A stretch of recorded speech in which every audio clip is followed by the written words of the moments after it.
प्यारे बच्चों, कैसे हैं आप लोग। आज की वीडियो में मैं आपको परिमेयकरण समझाऊंगा कि परिमेयकरण क्या होता है, लेकिन उससे पहले हम करनी पर डिस्कस करेंगे।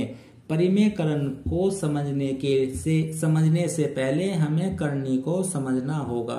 चलिए, करनी क्या होती है पहले ये लिख लेते हैं। देखो, माना ए एक धनात्मक परिमेय संख्या है।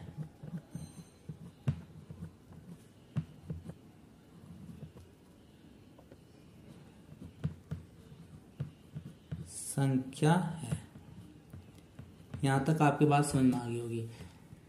पहले मैं आपको परिमेय संख्या के बारे में बता चुका हूं, चलो रिवाइज कर देता हूं।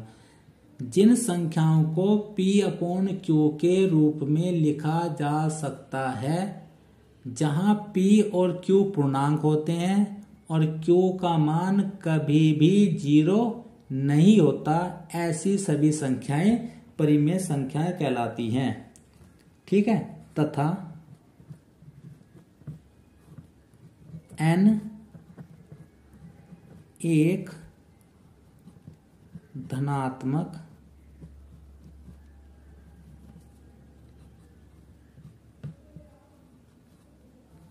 पूर्णांक है। ए भी एक धनात्मक परिमेय संख्या है और n क्या है, एक धनात्मक पूर्णांक है। तब अब देखो ध्यान से, तब ऐसा लिखेंगे और ए और n को यहां लिखेंगे। देखो इसके अंदर ये जो गड्ढा सा बन रहा है ना, इसके अंदर लिखेंगे n। ठीक है ना। को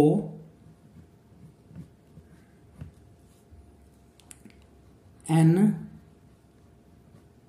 क्रम की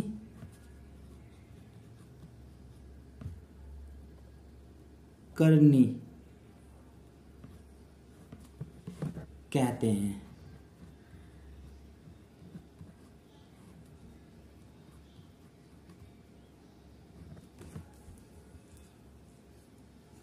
ठीक। यदि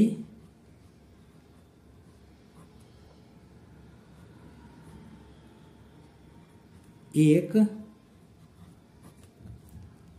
अपरिमेय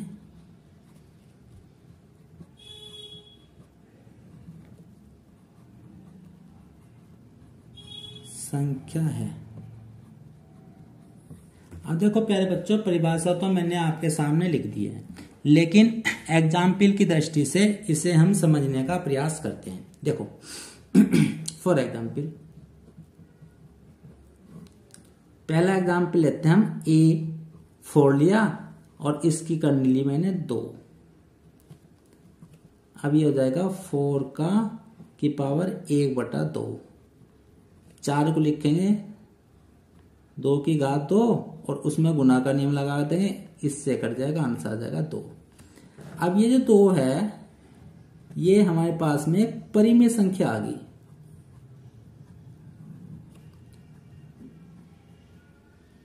लेकिन करनी कब होगी, जब यो एक अपरिमेय संख्या होगी। तो अतः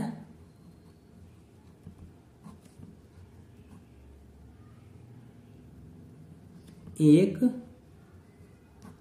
करनी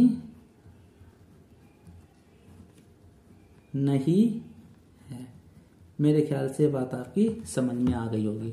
अब एग्जाम्पल एक और लेते हैं।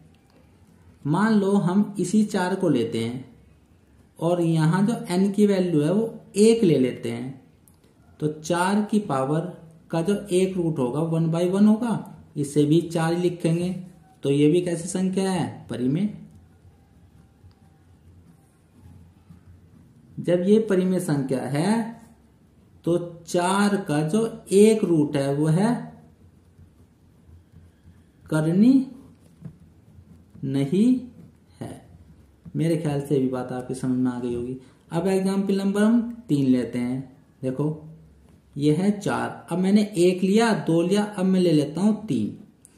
अब ये हो गया 4 का क्यूब रूट और क्यूब रूट में जब हम हल करते हैं तो 3-3 के जोड़े बनते हैं। ठीक है, तो हम इसे लिख देंगे क्यूब रूट ऑफ 2 गुना 2 या क्यूब रूट ऑफ 2 की पावर 2, और 2 की पावर जब ये पावर में जाएगा तो इसे लिख देंगे 2/3, जो एक अपरिमेय संख्या है। ठीक है, तो अतः 4 का जो क्यूब रूट है वह करणीय है।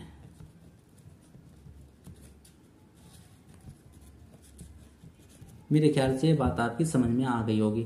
अब 1-2 एग्जाम्पल और लिख लेते हैं। ठीक है प्यारे बच्चों, देखो नेक्स्ट एग्जाम्पल लिख लेते हैं हम।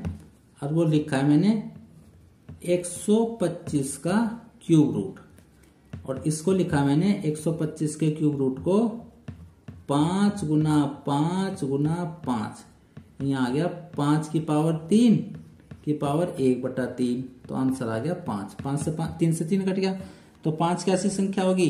परिमेय संख्या होगी। इसका मतलब क्यूब रूट ऑफ 125 करणीय नहीं है। तो आइए एक रिजल्ट लिख लेते हैं। a का nth रूट, इसके 2 केस बन गए। अगर ये परिमेय संख्या आ जाती है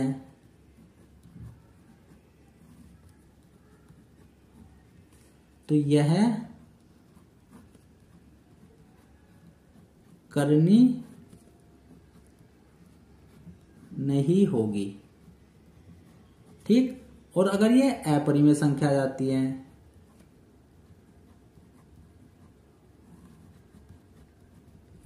तो यह करणीय होगी।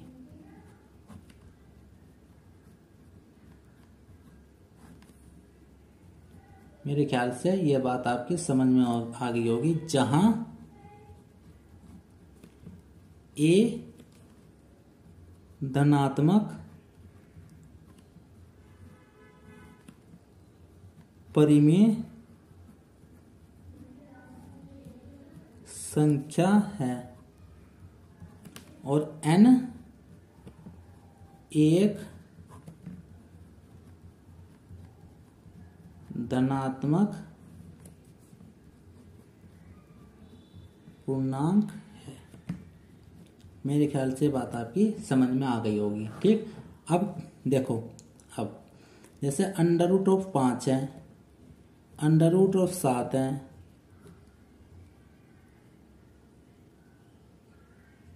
ग्यारह का अंडर रूट है, ये इस तरह की सारी संख्या करणीय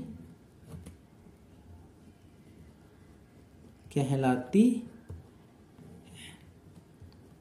ठीक है प्यारे बच्चों, आज की वीडियो में मैं आपको केवल इतना ही सिखाऊंगा और आप मेरी अगली वीडियो का इंतजार कीजिए, और इसमें आगे के जो टॉपिक्स हैं वो अगली वीडियो में ही हम लोग डिस्कस करेंगे। ठीक है प्यारे बच्चों, थैंक यू फॉर वॉचिंग।